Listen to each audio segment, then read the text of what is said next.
are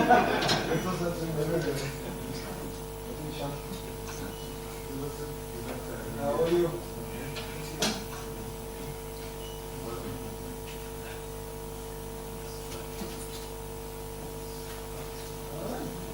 Long time no see. Too long. Too long.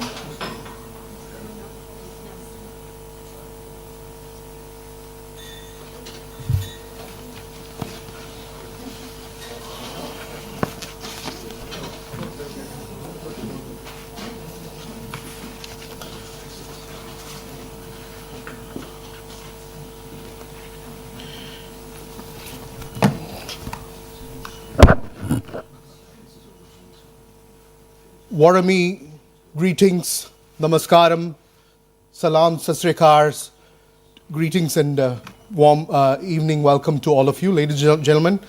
What a great honor to be here today amongst all these dignitaries we have and all of you who have made it in spite of a very important day and auspicious day being Diwali. So before I begin, I wish you all a very warm Diwali. Greetings to all of you. Diwali ki aap sabko shubhkamnaएं, hardik shubhkamnaएं to all of you.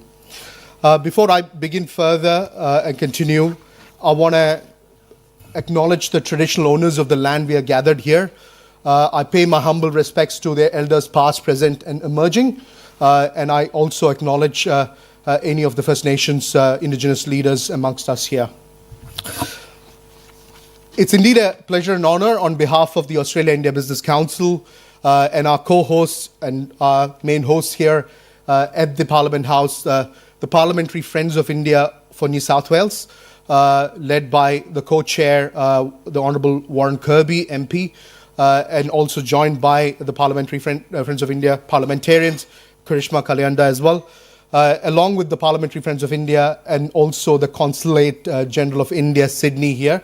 The Consul General is with the Governor General as we speak, and we are expecting him to join as well. I'm very pleased to welcome you all, especially for this occasion, where we are honoured to have amongst us the visiting minister from the state of Andhra Pradesh, the government of Andhra Pradesh, representing the government of Andhra Pradesh, Shri Nara Lokesh. His presence is phenomenal. It's a key milestone, I would say, his first visit to Australia. I'm very privileged and honoured to have. Let's give him a big round of applause to welcome him formally. This is a prestigious parliament, the first parliament house in the whole of Australia. So historic from a democracy perspective. I will not take Warren's thunder. I'll let him talk about it. But again, this room as well, it's a very special room. As you can see, all the Hansard books here. It's a very special room, and we wanted to really welcome you into this heart of democracy of Australia, and really recognizing and respectfully the work you've been doing, amazing work that you've been doing and championing in Andhra Pradesh, but also really showcasing the new India, which I'm really passionate about. Thank you. I also want to welcome the Honourable Minister Andrew Giles, the Minister for Skill Development, the federal government, who's been with the Minister, but someone who's really championing the bridge and the pathways and the relationship that we're forging closely with India. And what I believe as Australia embarks on building a strong future made in Australia, I strongly believe that this future made in Australia is partnering with India, this new India that we all are passionate about. So really pleased to have you, sir, and also honor this occasion as well. I'm also keen to acknowledge all the parliamentarians who are here and who may join during the course of this evening. All the business leaders here, industry partners here, a strong diaspora community and business leaders are here. So we really acknowledge that this new phase of Australia-India relationship where this people-to-people linkage is driven by the diaspora leaders is going to really shape and accelerate on those outcomes we are targeting. Bilaterally, we've doubled the trade between Australia and India over the last 2 years since we signed the bilateral free trade agreement from about 27 billion to about 50 billion now. We want to double that in the next 2 to 3 years, 100 billion. And all of us have a role to play, and hence we are keen to hear where we can leverage Australian industry can leverage Andhra Pradesh as the growth engine partner, as the destination for investment and also partnering growth as well. So really excited to be here and to hear from the Minister and the team here. We're looking forward to that. I also want to acknowledge our other support partners who have helped us curate this evening's event. Department of Foreign Affairs and Trade, Calvin and the team, wherever you are. Definitely acknowledge the role of Department of Foreign Affairs and Trade, and we continue to partner with DFAT and CARE, the Centre for Australia-India Relations. I also want to acknowledge CII, our industry MOU partner based in India. We will hear from them about the partnership summit which is coming up in Vizag in the state of Andhra Pradesh, which we are all excited, and I'm looking forward to shaping a very sound delegation of business leaders to attend, which we will definitely hear from the speakers as well. I also want to acknowledge our national sponsors, Combank and NIB, who are represented in this room, and also our event host sponsor partner, New Edge Education Group as well. I just want to say one thing, what I'm really energized by this visit, and I understand that the Minister is going to visit Queensland and also Melbourne in Victoria. What we are keen as AIBC, and AIBC being an organization, a preeminent industry body, working closely with both the governments to really shape over the last 40 years, set up by the former Prime Ministers Rajiv Gandhi and Bob Hawke. We've been really focused on shaping those business to trade outcome as well.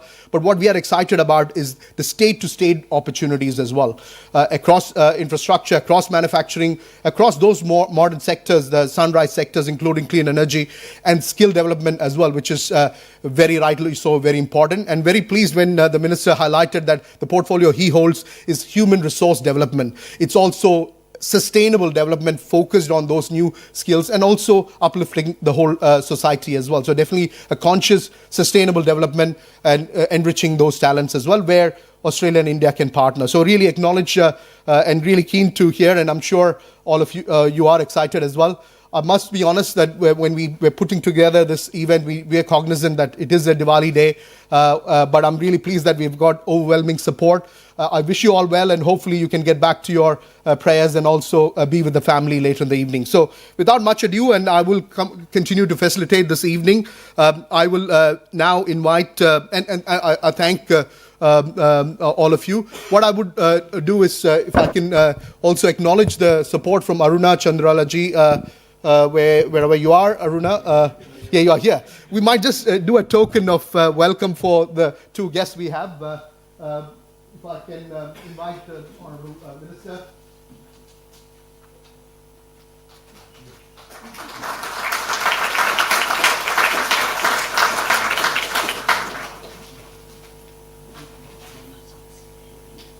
And if I can invite Minister and the Giles as well.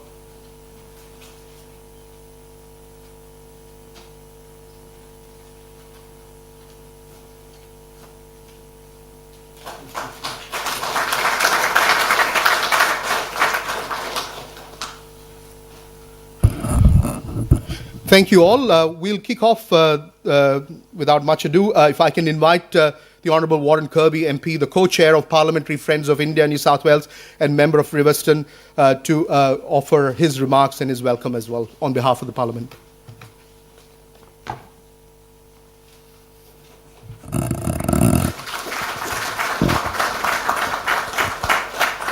Shub Diwali.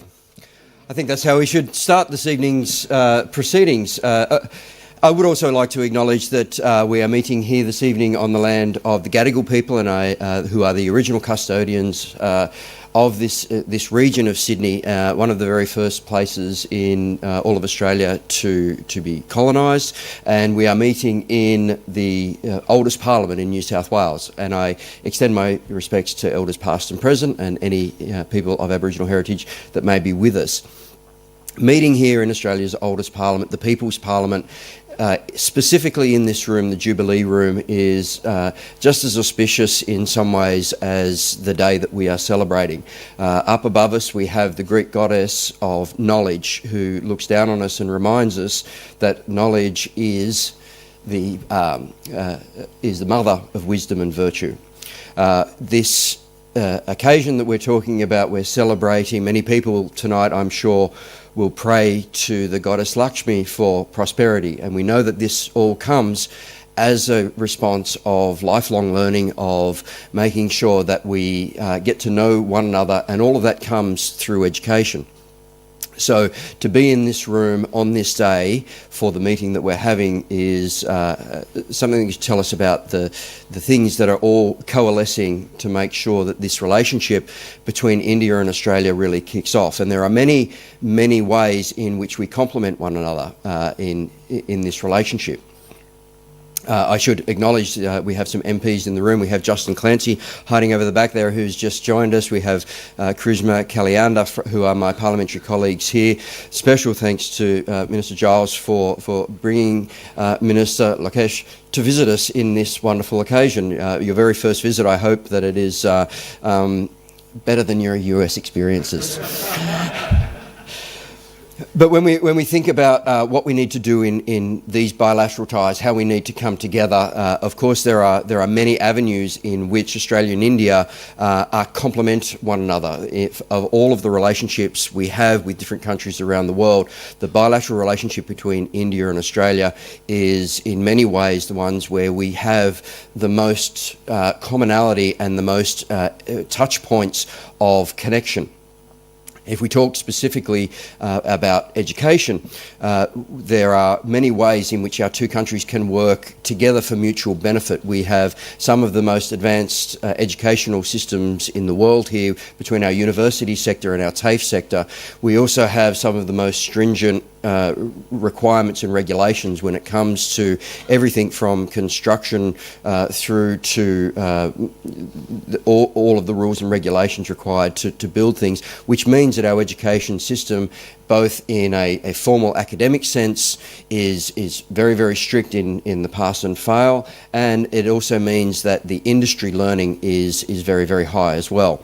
So by allowing a system, for example, where we use New South Wales TAFE or we use our university sector to help train people on the ground in India to come to Australia to learn skills and trades, we can benefit the human resources that are available in India, and we can also go some way towards addressing some of the skill shortages that we see in Australia across multiple sectors, whether that is in the construction industry, as I mentioned earlier, whether that's in medicine or whether that's in IT or other sectors. All of these things start from a good foundation of collaboration between our two nations and with the education sector. I am fortunate enough to represent a diaspora that has the largest number of, or should say, an electorate that has the largest number of people from the Indian diaspora. It's the largest and fastest growing. We have the most amount of Hindi speakers. And I can tell you from experience that as that population has grown, this population has shifted over the last 10 years or so from a largely Anglo community, small, almost rural on the outskirts of northwest Sydney, to now having tens of thousands of people, and the vast majority of people who are coming in are from the Indian diaspora. Now, during that period of population growth, what we have seen is an unusual phenomenon where our unemployment rate has plummeted. We have now one of the lowest unemployment rates. In fact, my electorate enjoys almost half of what is surrounding me.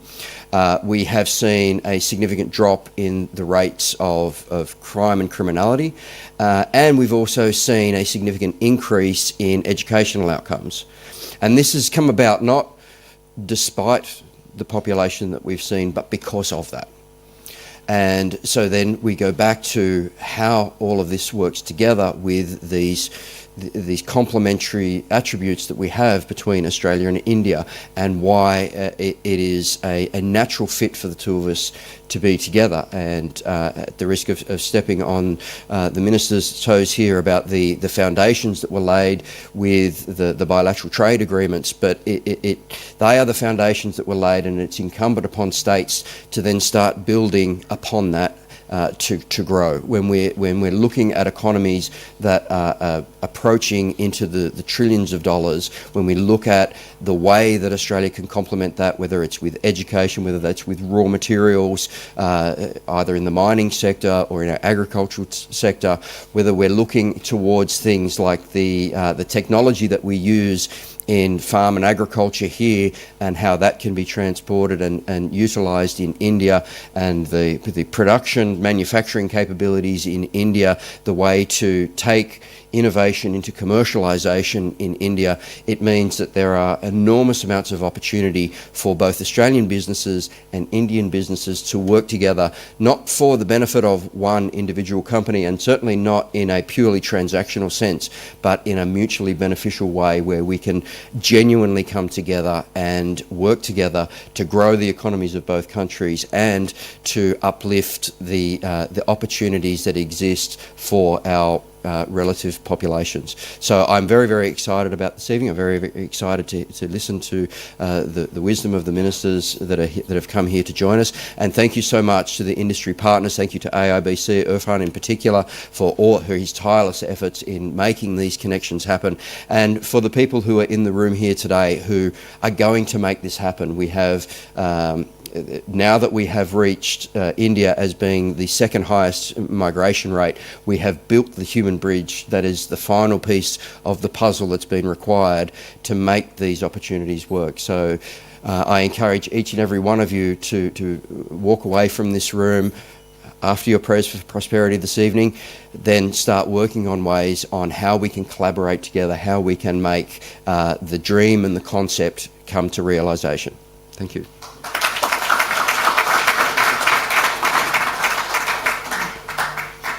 Thank you, Warren, and thank you for those insightful words and impactful call to action. And we'll look forward to again visiting India together with the business delegates to make some of those impacts happen as well. Thank you. Definitely. First landing into Vizag. Yeah. Thank you. Now I invite the Honourable Minister Andrew Giles, the Minister of Skills and Training, Australian Federal Government, to share his thoughts and insights.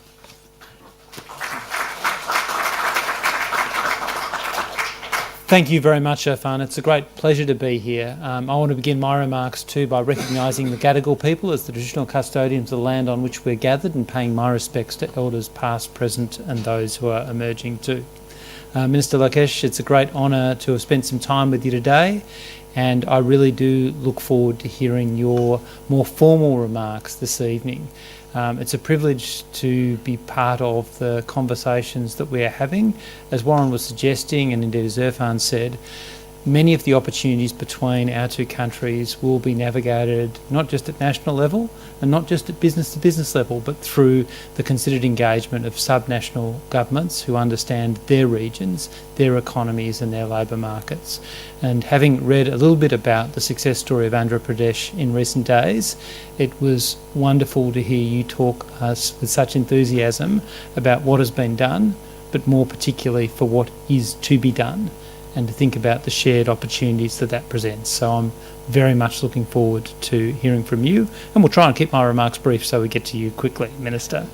I know that Warren and I think it's Justin, I'm not sure if we've met before, and of course my friend Charisma are here from the New South Wales Parliament. I can say this, that while I'm obviously not a New South Wales parliamentarian, becoming the chair or co-chair of the Parliamentary Friends of India is as fought over as a cabinet position in the federal parliament, and perhaps that's something that can be taken away. On that, I want to recognise my old friend, my young friend, former Minister Alan Griffin, as well as all the other dignitaries here. It's an absolute pleasure to be here at the AIBC. It's my second AIBC education event in as many months. I'm not sure what's planned for November. And it is wonderful to be able to welcome you, Minister Lokesh, for this event. To think about the reputation that you've built for your government's transformative work, particularly in terms of technology, real-time government. There's a lot for us to think about here, and human resource advancement in Andhra Pradesh. And I think everyone in this room appreciates the opportunity we have to draw on your experience and to think about where it might take our bilateral arrangements. I want to also acknowledge the really critical role the AIBC has been playing for 40 years in building understanding and building connection. I don't think it's something that really can be overstated. And I think the energy that the AOBC has right around the country right now is infectious. I think there would be a delegation from an Indian state here at least every second week at the moment, and conversations around that are happening non-stop around the country. The business-to-business links are being reinforced by a deeper understanding, and that's in large part due to the work of the AOBC. Now, if I turn briefly to the skills landscape in Australia, the one thing I really want to emphasise is that our view is simply this. Education and training are absolutely key to building economic prosperity for Australia, and we believe that that is the case for India too. We share many things as nations, but in particular right now we have the privilege to share the fastest growing region in human history, and that brings with it the opportunity to make the most of it for all of our communities. That's really, I think, what brings us together here. It's why we also, in the Albanese government, deeply value the incredibly diverse and large, by Australian standards at least, diaspora communities that add so much to the colour and movement of every Australian community. I think I'm not alone in seeing, obviously, tonight's as being just one part of an ongoing Diwali that seems to stretch for about half the year. But I do wish everyone a happy Diwali, and perhaps I can say to our visitors from India, Diwali is not simply an event for the diaspora community, it's a significant event for every Australian, and I think that speaks more eloquently than to any words we can put on paper about our relationship as countries and as people. Now, I think about the government of Andhra Pradesh as having identified a number of priority issues for collaboration in education and skilling, particularly renewables and the green economy, and secondary and higher education. We've talked also a lot about agriculture too. So I think there are real opportunities because these all resonate strongly with our priorities in the Albanese government, particularly our focus on our clean energy workforce as we approach a similar challenge, although not on a similar scale, it must be said. And looking at skills more broadly, what we have been doing, and Warren touched on this, is how we can work with partners to tackle skills challenges domestically and abroad. I think we can say that we've made significant progress in that regard, in particular by building more cooperative arrangements at a national level, working with our partners in the states and territories through the $30 billion National Skills Agreement, as well as through rolling out free TAFE to deliver training in areas of need. So what I'm trying to do is effectively to emulate what you and your Chief Minister have been doing for quite some time, to use the role of skills and training and the levers that are available to me to look to identify problems and then to solve them by bringing people together in that shared understanding. And I think there are so many opportunities to take this conversation forward. I note that, of course, India, amongst its other attributes, is one of the youngest democracies on the planet. 2/3 of the population under the age of 35, which to me now seems very, very, very young. There's obviously a huge group who are already or about to become the next generation of skilled workers, ready to embrace opportunities their parents couldn't have dreamed of, and those that we can't yet imagine too. And I do think that Australia's vet sector and our higher education sector too are well positioned to be part of this extraordinary transformation of workforce. And that's something that we need to think about through effective engagement and listening, through forums like this, through industry partnerships, and through deepening our people-to-people links more broadly. Because the mutual understanding that is really fundamental to international education is something that can only strengthen the friendships that exist between our countries and their people and deepen the understanding about where we can meet shared needs. And I'm really excited to furthering these connections later in the year when I travel to India with Minister Clare and Assistant Minister Hill. I thank the Minister here for suggesting some minor alterations to my travel schedule, which I'm not sure we can accommodate this time, but we'll see. I think it really is an important opportunity for our countries to discuss in depth, you can only do in a face-to-face setting, how we can realise the opportunities and stare down the challenges that we face. I'm really proud that Australia is and must remain a tertiary education partner of choice. India is Australia's top country for international vet student enrolments. About 1 in 5 of our enrolments are people from India. These students, and even more so I might say, the graduates are valued members of our classrooms, our communities and our workplaces. And I'm really confident this will only grow through the comprehensive strategic partnership. I look to India's national education policy, only 5 years old now, but a very meaningful document.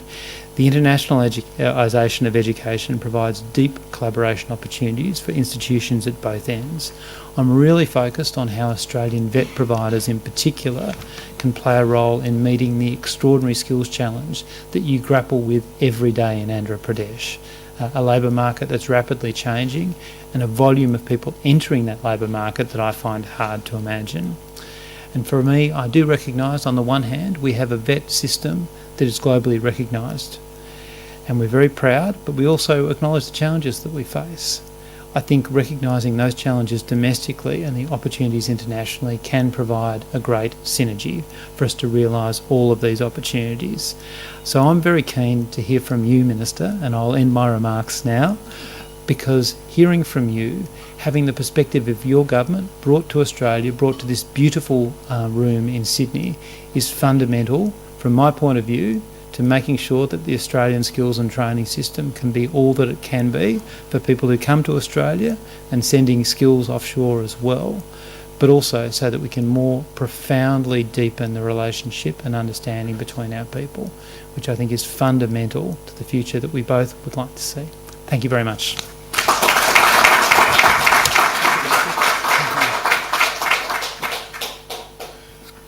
Thank you, Minister Giles, for your insightful words. And I think that strong reinforcement of partnership, recognizing the strengths and the opportunities to forge this relationship on, led by the skills opportunity is a key here. And I think it's a long-term opportunity that we want to share and, leverage. Thank you again, Minister, for your words. Before we hear from the Honourable Minister, Minister Nara Lokesh, we do have a short presentation on the CII Partnership Summit 2025, which is again really showcasing the opportunities in Andhra Pradesh. So to present and showcase the CII Partnership Summit, I've got Mr. Praveen Singh, the Associate Vice President of Andhra Pradesh Economic Development Board, to share some of those insights and the presentation as well. Over to you, Praveen.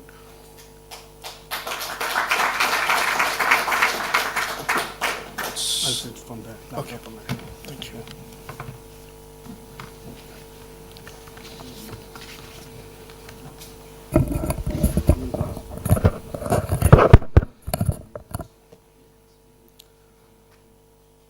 Good evening, everyone. I would like to acknowledge the Gadigal of the Eora Nation, the traditional custodians of this land, and pay my respects to elders, past, present, and emerging. It is my privilege to be here in this iconic and historical place. Leaders, innovators, institutions who share our belief in sustainable and inclusive growth. Today, I bring to you the story of Andhra Pradesh, a coastal, connected, and competitive state that is emerging as India's new economic powerhouse. With a thriving GSDP of $180 billion, deep policy reforms, strategic sectoral opportunities, Andhra Pradesh invites Australian investors to join hands as partners in our next leap of growth. We are fully aligned with India's national vision of Viksit Bharat by 2047, but Andhra Pradesh adds its own bold vision, Swan Andhra Vision 2047. Our national goals are ambitious: a 32 trillion economy, a 6 trillion in exports, 10% of global share, and $20,000 per capita income. Andhra Pradesh contribution will be significant through value-added manufacturing, future-ready infrastructure, equitable growth across districts. Our transformation is mapped across economic and social indicators with defined targets by 2047. Literacy will move from 72% to 100%. Female labor force participation will rise from 36% to over 60%. Skilled workforce to over 95%. Urbanization to 80%. Economically, GSDP to $2.4 trillion. Per capita GSDP to over $42,000. Merchandise exports to $450 billion. And renewable energy share from 35% to over 75%. These are not projections. These are milestones with live policy tracking. Andhra Pradesh economic model is anchored on 7 powerful pillars that reflect both intent and action. Policy framework, over 25 active policies across sectors ensure clarity, speed, and investor assurance. World-class logistics with 6 ports, 3 industrial corridors, seamless highway railway connectivity. We offer among the lowest logistics cost in India. Amravati, a greenfield capital, designed as India's most modern capital city, built with smart and sustainable infrastructure. Future-ready workforce with a skill database covering 3.5 crore citizens and 200 plus hubs aligned to sectors like AI, clean tech, and manufacturing. Quantum and deep tech, home to India's upcoming Quantum Valley. Green Energy Valley with 160 gigawatt of renewable energy potential. At the core of all this is our governance model led by Honorable Lokesh sir, powered by AI-driven, tech-enabled workflows, ensuring real-time monitoring, predictive action, investor-first service delivery. Industrial Policy 4.0 serves as the overarching framework guiding Andhra Pradesh economic transformation. Our reforms are built on 6 principles: speed, product quality, low logistics cost, employment generation, tech readiness, and circularity. Climate action policies include clean mobility, included renewable energy and waste to value recycling initiatives. Sectoral policies span across aerospace, food processing, MSMEs, tourism, minerals, and sports. Technology-focused policies support drones, electronics, semiconductors, space, data centers, and innovation ecosystems. Andhra Pradesh is also India's maritime gateway to the east, with over 1,000 kilometers of coastline, the second longest in India. Our plan is to have port, shipyard, or a harbor every 50 kilometers. Key ports include Visakhapatnam, Kakinada Gateway, Gangavaram, Machilipatnam, Krishnapatnam, Ramyapatnam, Mulapeta. Australia as a maritime economy will find strategic logistics and shipbuilding opportunities here. Andhra Pradesh is also creating global competitive aviation and aerospace cluster across Kurnool, Tirupati, Danakonda, and Madakasira. The Civil Aviation University at Bhogapuram will train more than 5,000 aviation professionals annually. From drone manufacturing to sustainable aviation fuel, AP is ready to partner with Australian OEMs, training academies, and MRO majors. AP also offers a massive land bank of over 41,000 acres aligned with the 3 industrial corridors, which is no other state in India is having in the country, which is government-approved industrial corridors.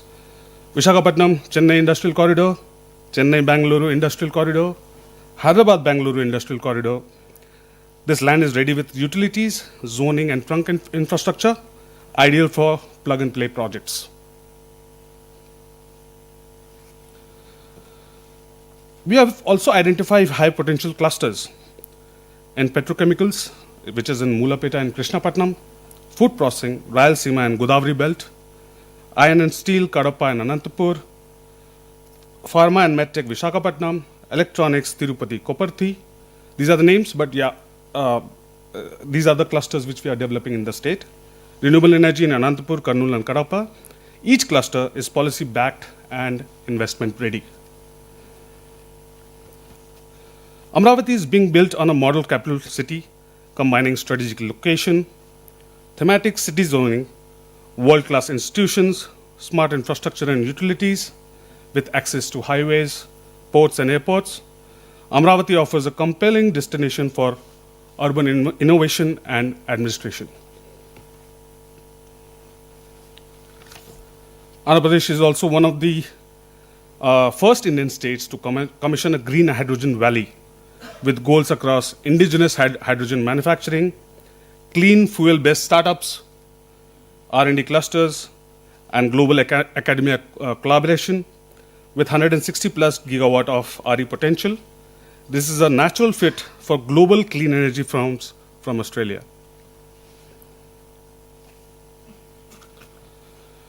AP's tourism sector is unlocking huge potential.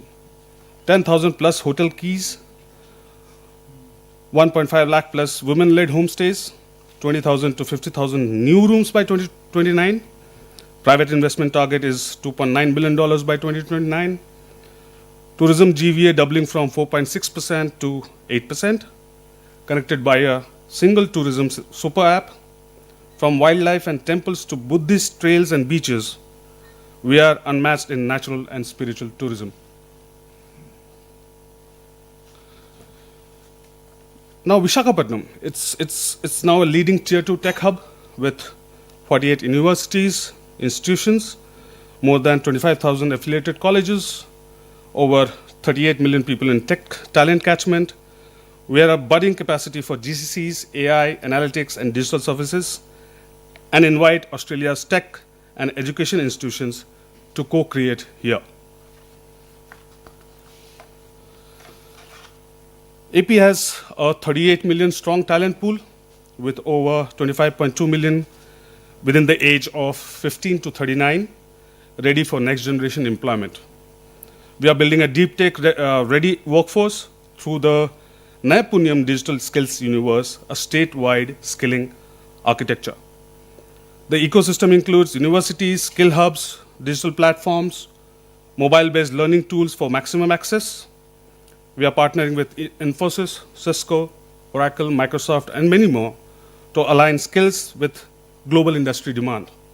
Our goal is to match Industry 4.0 and AI era needs, more cloud and coding to cybersecurity and clean tech. Andhra Pradesh has conducted skill census in 2024, covering like 3.4 crore citizens across 1.8 crore households with Aadhaar-linked skill IDs. Institutional reforms include a new skill university, 26 skill colleges, and over 200 skill hubs backed by a budget of over 1,200 crores. Education reforms are aligned with national education policy, featuring bilingual learning, tribal inclusion, and a new 5-tier school model. Global partnerships include Oracle, IBM, Suzlon, and PMKVY. Sectors focus spans IT, wherein 4 lakh has been trained, manufacturing, wherein 94% of them has got a placement, green energy, and healthcare. Cumulative employment impact includes 28,000 placements, 15,000 skill spoke jobs, and 9,400 crores in inclusive education support.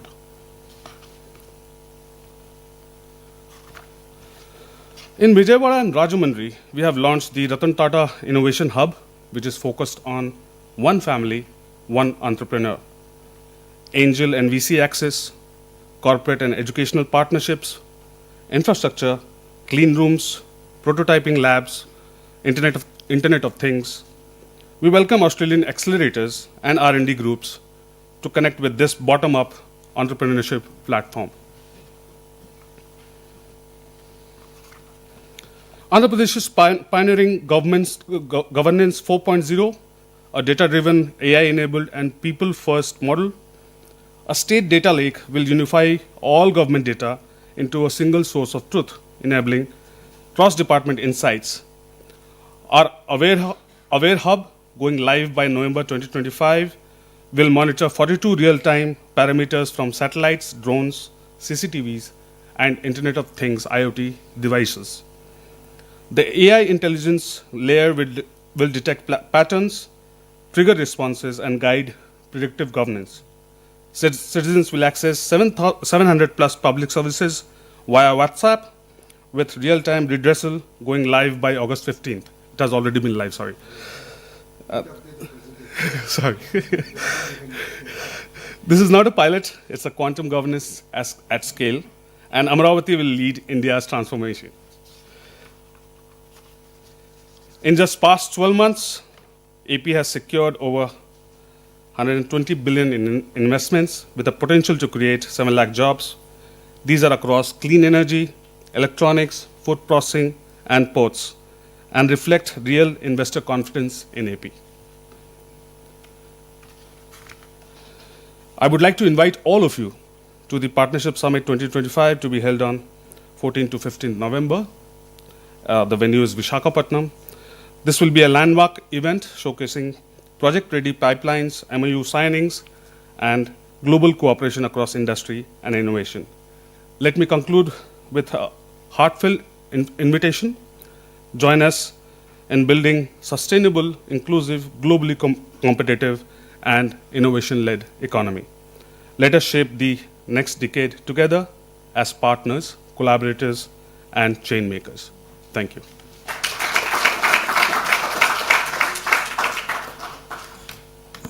Thank you, Praveen ji. Thank you for sharing those insights. And one of the cues I will take is that is very visionary, is one family, one entrepreneur. Myself as well come through, entrepreneurship runs in my blood, I would say. That is an amazing vision of yourself and the Honorable Chief Minister. So we are definitely keen to partner on that. And really, I want to bring those accelerators and investment funds as well and scale-ups to leverage Andhra Pradesh as the soft landing for destination for India or India market access. Thank you again, and really looking forward to joining you all at the CII Partnership Summit. Definitely, I'm looking forward to going and looking forward for the other businesses to join as well. So without much ado and without any further delay, I want to invite the Honorable Shri Nara Lokesh, the Minister for HRD and IT, Government of Andhra Pradesh, to address the gathering, and everyone's looking forward to hearing from you. Thank you again.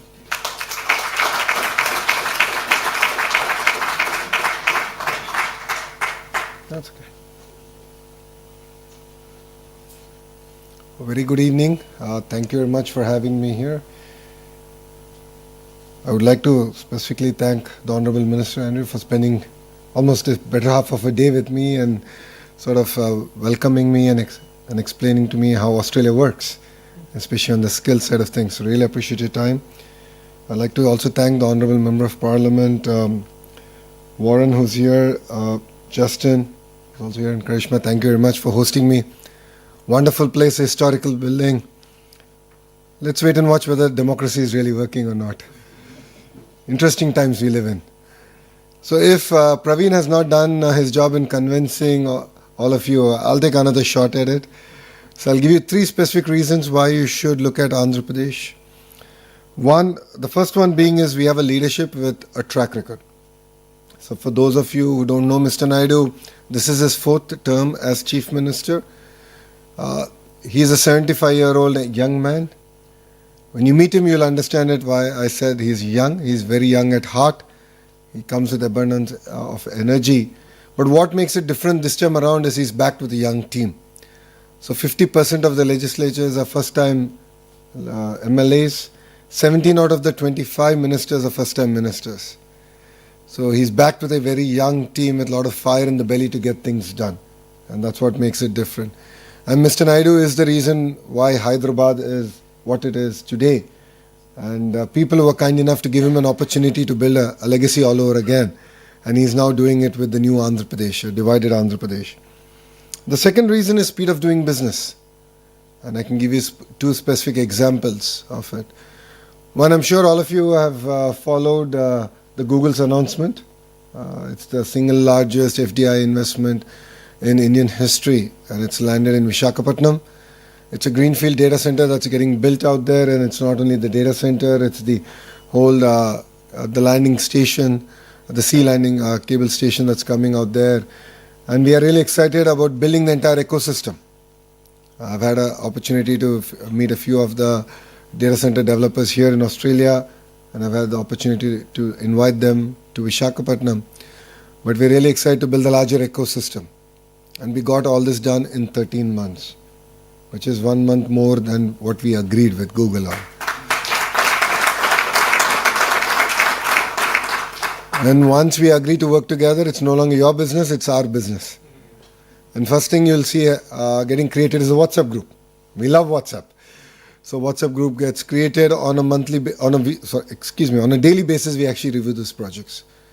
So I'm on good 25 groups now. On a daily basis, projects are reviewed. There's an update that goes out from my office and the respective ministers, because these are all cross-functional. So one example is Reliance is investing big into CBG, compressed biogas project, where they're making compressed biogas from Napier grass. And I have the energy minister on the group. I have the minister for revenue, which is land, on the group, because they're going to take land on lease from government and actually want to grow grass. And on a daily basis, the project is updated. And if they don't update, then I get involved and say, what's the status update? Where are we? What's the target? Where do we stand? Another example of speed of doing business is the work that we've done with ArcelorMittal. ArcelorMittal is building India's largest steel plant, south of Visakhapatnam. And again, we got this done in 15 months. So from the day we agreed to agreeing on the incentives, getting the land done, environmental hearing, getting all the clearances. So this is not MOU. This is grounding.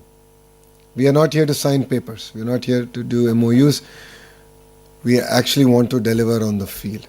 So the 120 billion that was actually explained and the marquee brands that are coming to invest are all being grounded in our state. And the 120 billion have been agreed upon only in the last 16 months. So that's the pace at which we are moving in Andhra Pradesh. And if there's one thing that I can compete with the other states on, it's going to be speed of doing business. So in the past, you've heard of ease of doing business. So now we mean speed of doing business. There were days when we've cleared proposals in 3 days. So there are 3 layers where they get approved. One is SIPC and SIPB, and then the cabinet. It happened in 3 days. So that's the pace at which we're willing to work, and we're really excited of getting your business down in Andhra Pradesh. The third reason why you should consider Andhra Pradesh is we are a startup state. We are hungry, we're eager to get things done, and we can get things done as of yesterday.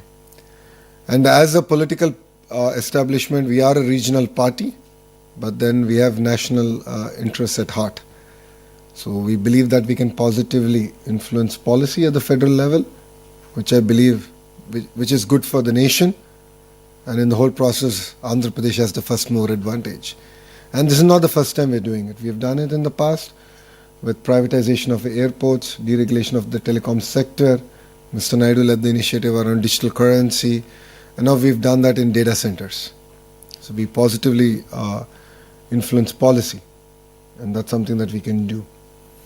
And that's what makes us very unique and different from other states. I'm sure quite a few states are eyeing for your investments. And I think it's very good. I always believe that if states compete, India wins. And that is the new India that we're talking about. And it's exciting times under the leadership of the Honorable Prime Minister Shri Narendra Modi ji. Delivering the $30 trillion target will be done. No second thoughts about it. And in the process, Andhra Pradesh will be a $2.4 trillion economy. And as a state, we are leading a lot of the initiatives of Government of India from the front. So I'll give you an example. Labour reforms. We were specifically asked by Government of India whether we can spearhead. Out of the 9 reforms, we got 8 of them done in 15 days. 1-5, not 5-0. So we got it done.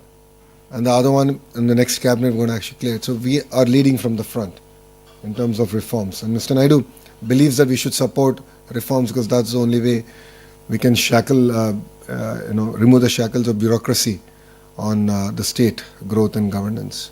So that's what makes us very unique. I think these are 2 clear examples I've shared. And I love Visakhapatnam. For people who are familiar on the Indian territory, if Bangalore were to marry Goa and have a child, that will be Visakhapatnam. It's best of both worlds. It's exciting space. the greater Visakhapatnam economic corridor is slated to be $1 trillion economy. So we are already planning for it. After the announcement of Google, there's so much of excitement, energy that has come in. And we've already started working on the greater economic region, planning all the hard and soft infrastructure that needs to come in, because we don't want to have the same trouble that our neighbors are having today. So it requires a certain amount of visionary leadership that, of course, we already have. And it's Mr. Naidu who's leading it from the front. So I invite all of you to please come down, spend 2 days with us. I think you'll be able to understand the raw energy we have. We have amazing speakers lined up. It's an amazing conference. While the greater part is going to be about Andhra Pradesh, it's still about India. And quite a few states are also coming, and they're going to also pitch their states. And what a better platform than Visakhapatnam, where other states can also pitch. And it'll showcase, again, new India, where states compete and the nation wins. So thank you very much for your time. I thought I'll make this more a dialogue than a monologue. So I'm here to take any questions that you have. Okay? Thank you very much. Yeah, we'll give you the microphone. Oh, that's okay, I can hear. Yeah. Oh. Share the microphone.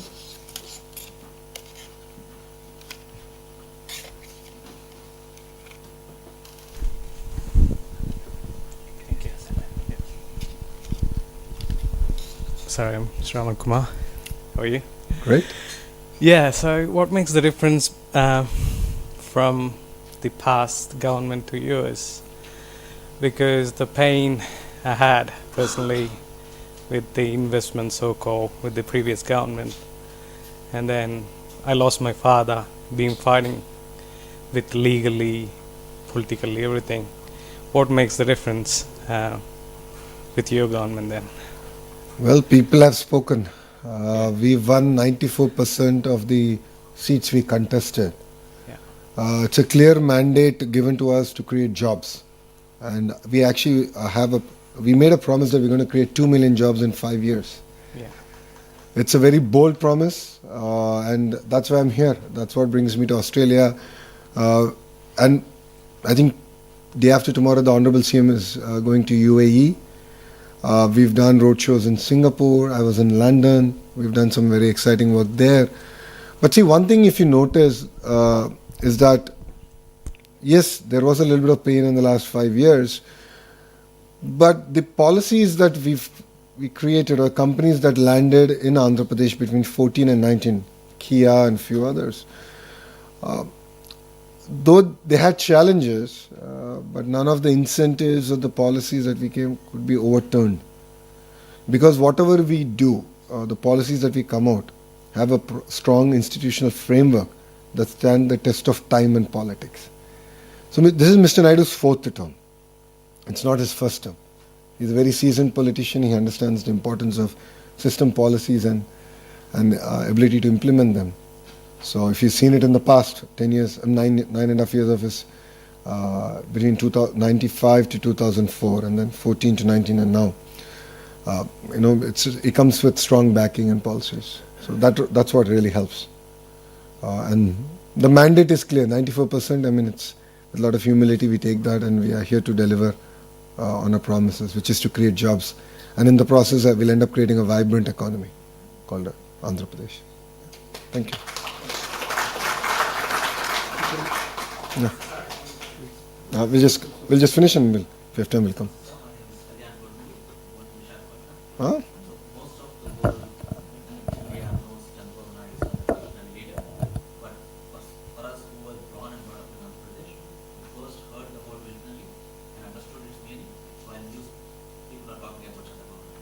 Very kind of you. Visionary activities 25 years ago, by the Bajra, getting all the government employees to do green programs. IT is just one of them. As well as he was being criticized a lot at that time for getting a gold club. He still is being criticized. Okay, that's it's visionaries' job to lead from the front, while critics will criticize. Yes. And that's what made Hyderabad work. Yep. Very excited, sir, that because he's back with this next generation. My question to you personally, sir, is how do you keep up with managing your bosses and your father's expectations? Do you think you can outperform these expectations? a good question. Oh my God. I think I'll lose my job by the time I go back to Andhra Pradesh if I answer that question. So Mr. Naidu is an impatient politician. We jokingly say that if he can carry 10 kgs, he'll give you 12. If you can carry 12, he'll give you 15. So he ups the bar, but that's what makes it really exciting.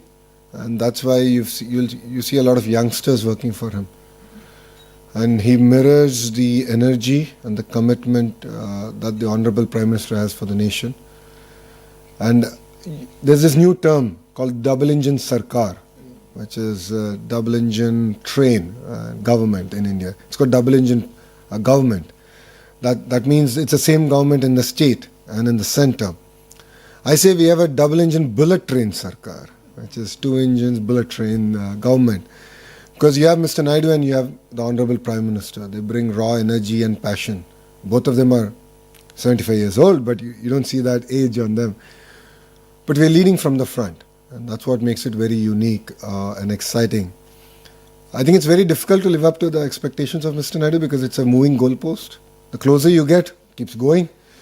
But it's a very rewarding experience. I've been working with him now for almost 12 years. I've joined his team in 2013, 12, 13 years now. It's been an exciting journey. It's been extremely rewarding because all the hard work is now paying off. An example of it is Google. We bought Vizag from being an old steel city to now a data city of the world, and bringing Vizag on the global map in terms of data connectivity. And this is just the beginning. When he set the goal of doing 6 gigawatts, when I came up with the policy, a lot of the critics said, you don't even have 6 megawatts. So where are you going to get 6 gigawatts of data center? Here we are, 16 months later with 1.5 gigawatt signed close. So SIFI 500 megawatts, a gigawatt of Google. And rest assured, I think in the next 18 months we'll finish 6 gigawatts. So that's the kind of energy that's there. And one of the reasons we're able to do it is, again, it's end-to-end, right? You saw the presentation where we spoke about renewable energy, world-class talent, and then, of course, the ecosystem. So renewable energy is big in Andhra. So we have the solar, wind, the pump storage, hydro projects that's going to power all these data centers. So I think that's what makes Andhra Pradesh very unique, because we can offer an end-to-end solution that I believe majority of Indian states cannot. So, thank you.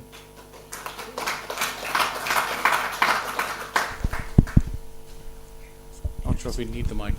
Thank you. That was a lovely presentation to all of you. And thank you for addressing everybody. My name is Hemant Babbar. I'm with the IBC. Sir, firstly, congratulations on the $15 billion you've scored from Google. I hope that's just a start.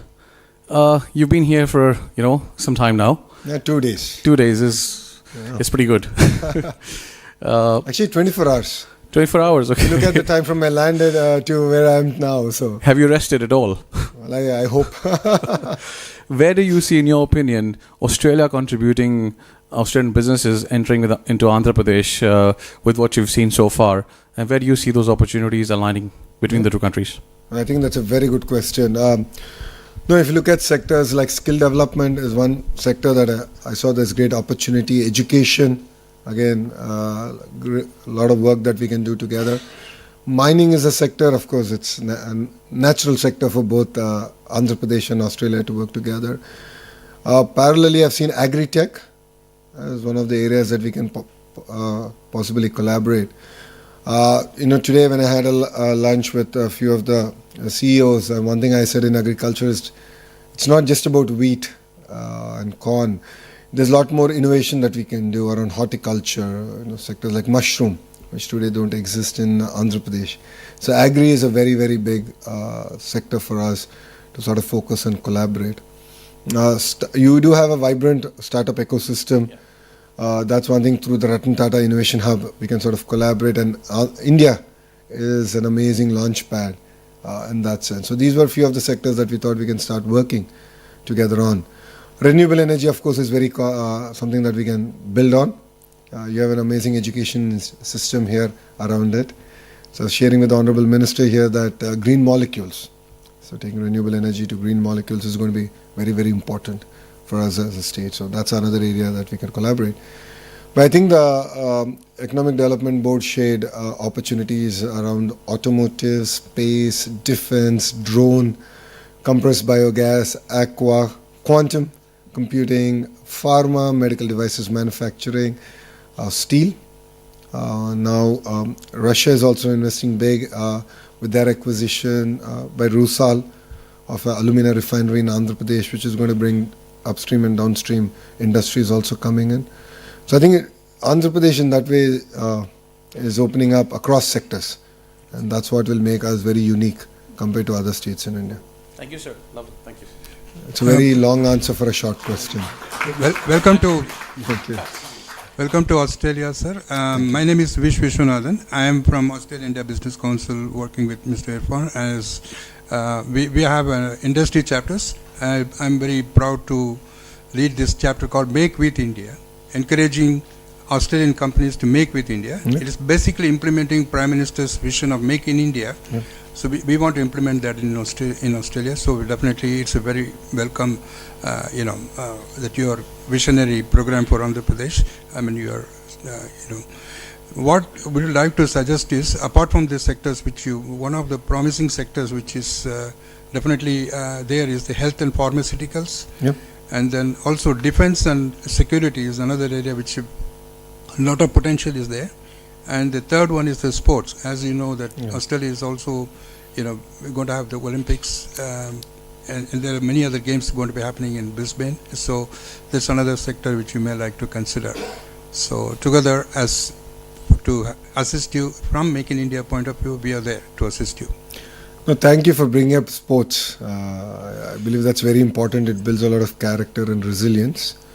I'm getting an opportunity to meet quite a few of the universities and understanding the sports program. A few of them who are very specialized on sports, and I'm looking at actually bringing them to Andhra Pradesh and trying to build the entire ecosystem. Because as you know, India is predominantly about cricket, and we want to go beyond it. And that's one area we are looking forward to collaborating. Defense. The Economic Development Board presentation had defense as one of the focus areas. You'll be seeing announcements coming soon in that sector also. So we are very focused on that. And I believe on the power of clusterization, where vertical and horizontal integration is going to happen, where I believe that the ecosystem has to should be built within a certain amount of radius. And it should be end-to-end. It shouldn't be sporadic. It shouldn't be about just one company. So whenever I meet a Fortune 500 company, the question they ask is, "What can I do for you?" I'm like, "Give me a Rolodex of all your suppliers, because I want to go chase them. Then you'll have no other opportunity but come to Andhra Pradesh." So this is something I've asked quite a few of the companies, and they were gracious enough to give it to me. And now we're building that. We're doing that across defense. We're doing it across aerospace. We're doing it across space. Because there's a lot of private launch pads coming. So that's the vertical bit. And the horizontal bit, which I shared with the Honorable Minister today, is education, skills, testing. All this has to be common infra that we provide.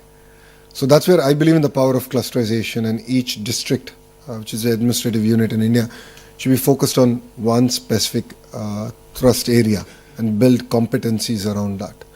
So that's what we're doing in Andhra Pradesh. And I believe that's what will make us unique compared to other states in India. Wish you good luck. Thank Thank you so you. much. Maybe we'll take 2 questions more. Yeah. No? Ladies first. Okay. No, ladies first.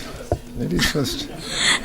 Thank you, sir. It's very nice to hear a lot of insights.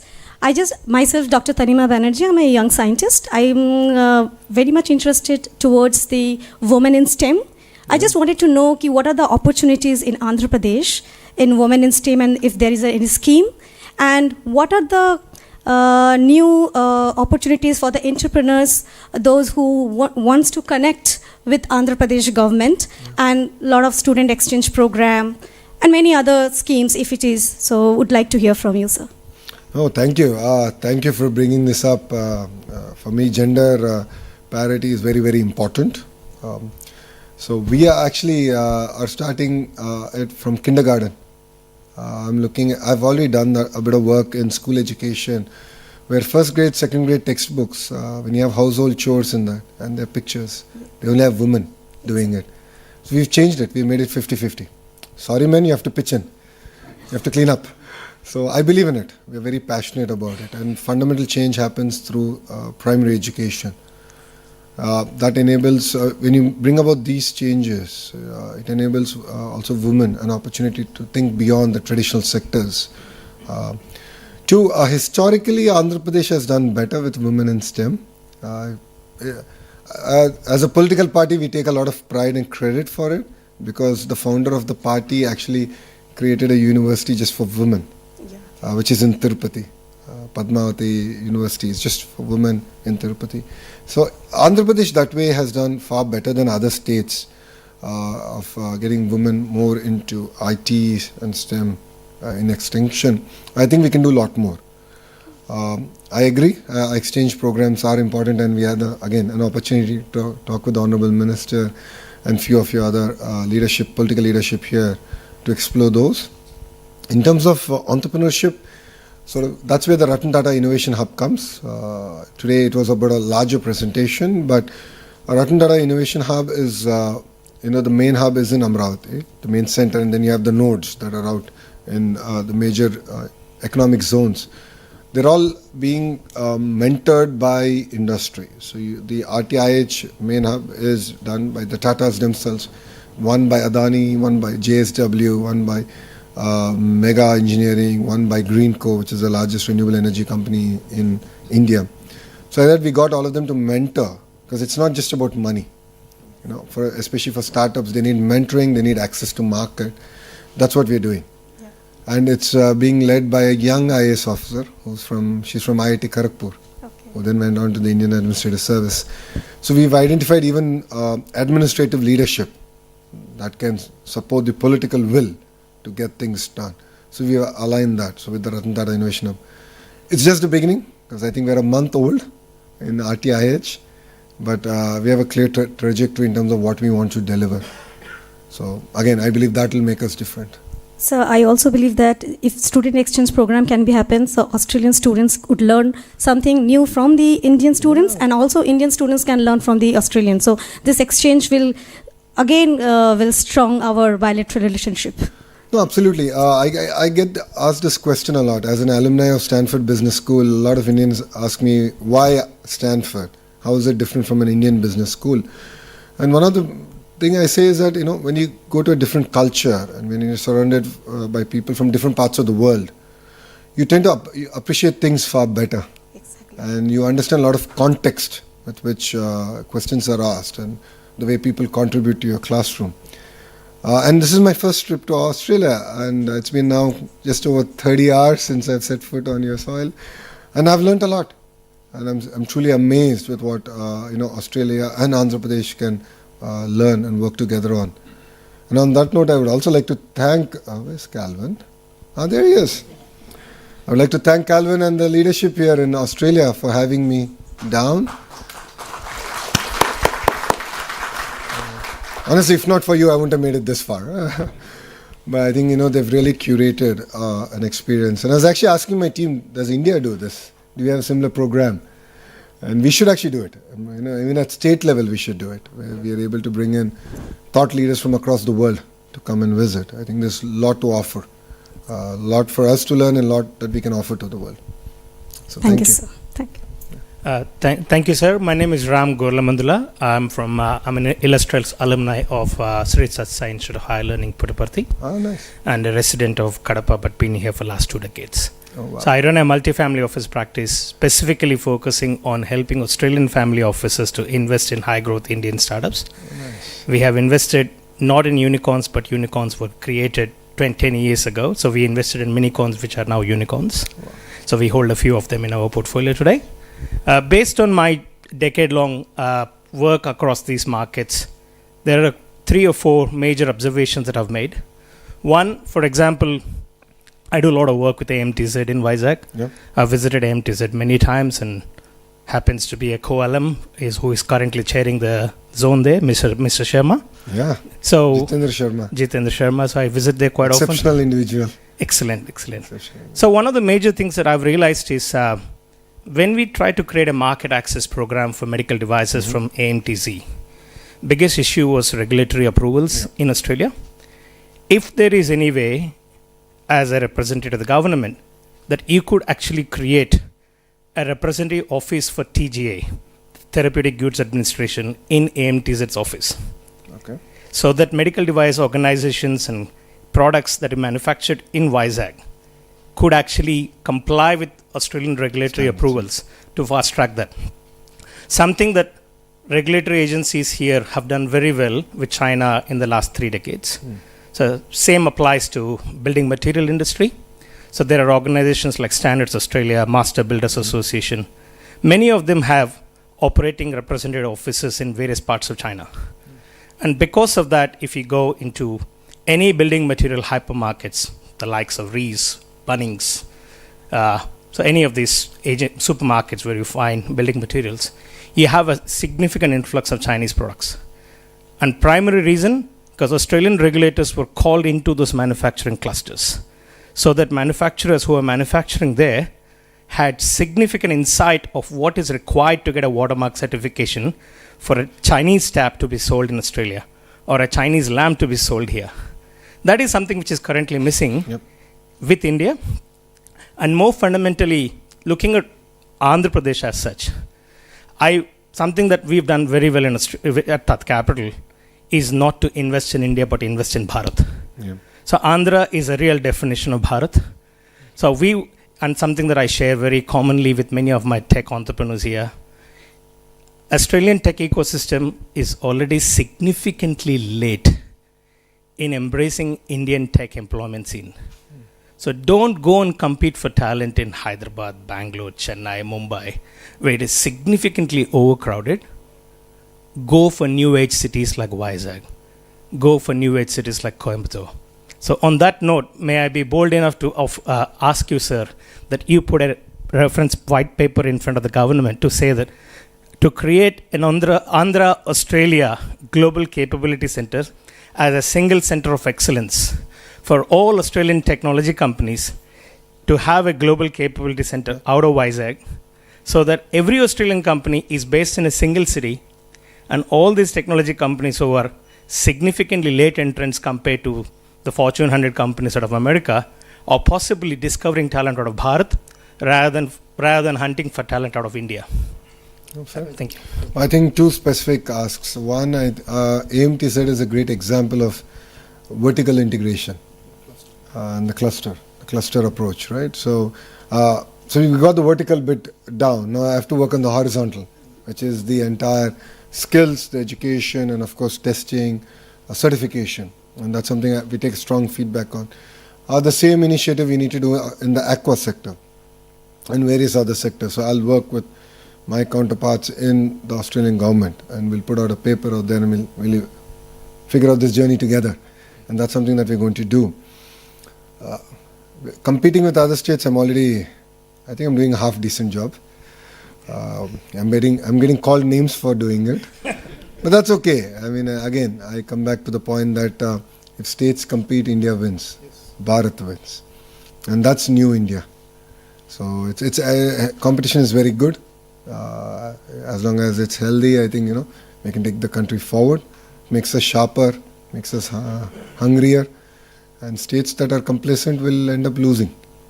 And Andhra is not going to be one of the complacent states. If you know Mr. Naidu, and you know him better than me, so he's not going to let us be complacent. So my father rolled out Janmabhoomi and Aksharashmi from the ground.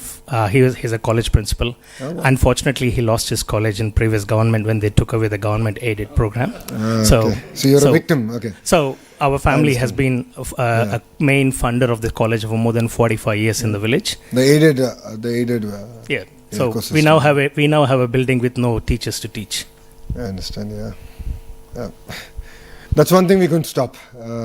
Unfortunately, I mean, policy was actually done before we actually ended up in. So thank you very much. I really appreciate all of you coming. Give a round of applause. I know it's Diwali, and thank you very much for coming here. I'm sure you have to go back, be with your families. I think we'll do it offline. I think a lot of people have to go home. And just because I'm away from my family doesn't mean I take you away from your families. So I think it's very unfair. But happy Diwali, and thank you very much for having me. to the Indian Consul General, thank you, sir, for joining us. He's been a great supporter of Andhra Pradesh. Sir was kind enough to be part of the Telugu diaspora meeting we did yesterday. And I think yesterday's event shows raw energy and passion that Australia and Andhra Pradesh can do amazing work together. So I take your feedback loud and clear. I'll take your contacts from the partnership that we're going to forge here. And I'll be in touch. And I look forward from hearing from all of you. And I look forward to hosting you in Visakhapatnam, which is... No, yeah, and Visakhapatnam is a product of... Thank you. So, Krishna, you're coming down, that's clear, right? It's an offspring of Bangalore and Goa. I'm from Kerala, so probably a little of... Thank you very much. All, Jai Hind. If I can hold you back here, Arunaji, a small token of thanks and appreciation, a lot of respect and love from all of us here. Actually, here all my Telugu Sandhani team is here. We do the Ganesha festival every year from last 12 years. It is on behalf of Ganesha team. Oh, wow. And wishing you all the best to remove all the hurdles and bring best out of you. Next time I'll send you Mangalgiri scarves. From my constituency, so thank you very much. Thank you very much.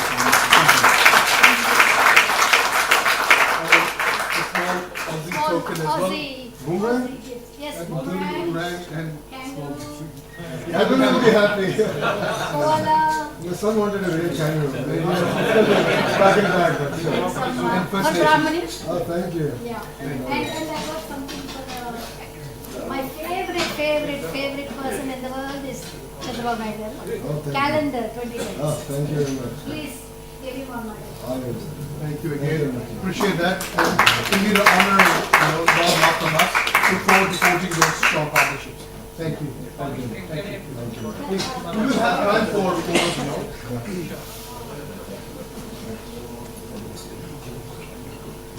Please do be seated. Please do be seated. We'll be wrapping the session shortly.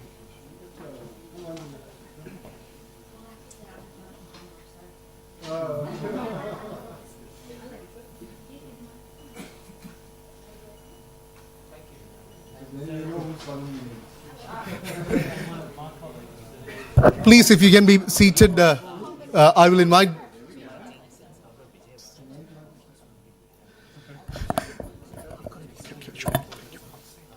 Please do be seated. We'll just wrap up the session and there'll be opportunities for interaction and also photo as well. So I invite Dr. S. Janaki Raman, our Consul General, to felicitate and also share his special remarks.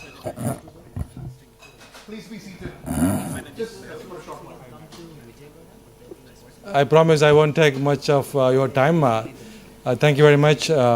First of all, thank you very much, Honorable Minister, for coming to the city and to Parliament, having a fruitful discussions, with you. As I always say that there is a momentum between Australia and India, and such visits of ministers with proactive business in mind will definitely be captured in the strengthening our business relationship between India and Australia. The created momentum can be seen from what you do in India, whether you are going to go for some investments and export-import. Andhra Pradesh has a huge potential for export into Australia, as well as, very much in want of investments coming from the Telugu-speaking diaspora, Australians and various other communities, into Andhra Pradesh. We have received a number of delegations in the past from Andhra Pradesh for, attracting our roadshows for business. I am sure, such visits will important. I'm going to tell you such visits, what does such visits make? Such visits will develop trust between two countries. Such visits will create a credibility between the two countries for investments and business. And with the credibility and trust, and then I think we can build our strength on the business and various people to people or any other relationship that have been spoken in the last 2 days.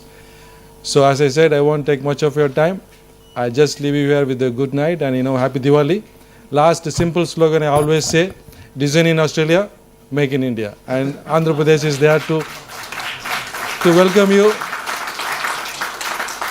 you for any of your innovations for a large scale manufacturing. And that is what we have been hearing the last 2 days, and that is my mission in Sydney. My office is a point of contact for any business with any states in India, and especially with this with minister's visit, we will have more focus on Andhra and various other states. Thank you. Thank you, Dr. Janaki Ramanji, for your kind words and being the pillar of strength as well. And definitely it resonates with us, design in Australia and manufacture in India, something which we would love to forge as well. And as we also believe in the future made in Australia is to partner with India and this new India where Andhra Pradesh is a strong bullet engine, double engine force to reckon with and collaborate as well. Without much delay, I would just quickly acknowledge all our partners here for this event, the Parliamentary Friends of India for New South Wales, Warren and the team here, the Consulate General of India, Sydney, and also the support from Department of Foreign Affairs and Trade. Calvin, you and your team, thank you for helping us coordinate. The CII team, our MOU partners, New Edge, the event host sponsor, Ravi and team, and our national sponsors, Commonwealth Bank and NIB. I wish you all a great, happy Diwali. Enjoy a great evening and rest of the days as well. We look forward to collaborating and hosting a delegation at the CIR Partnership Summit. If you haven't reached out, please reach out to AIBC. We'll be keen to facilitate and facilitate this delegation. We're already seeing a lot of interest. So if you want to be part of it, some amazing showcase and opportunity to leverage. And I've always felt this is not only an opportunity to leverage what is happening in India, but global opportunities partnering with India. So that's something which would love to curate as well and working along with you all. And please do reach out to AIBC and join us as well as we shape this future of Australia-India business-to-business relationship, forging those closer people-to-people linkages as well. Enjoy the evening and look forward to interaction and some more photographs as well as we are here for another 10-15 minutes. Thank you again. Look forward to interacting. Have a lovely evening.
That's fine. Thank you for that. So I've got his number, so I will text him during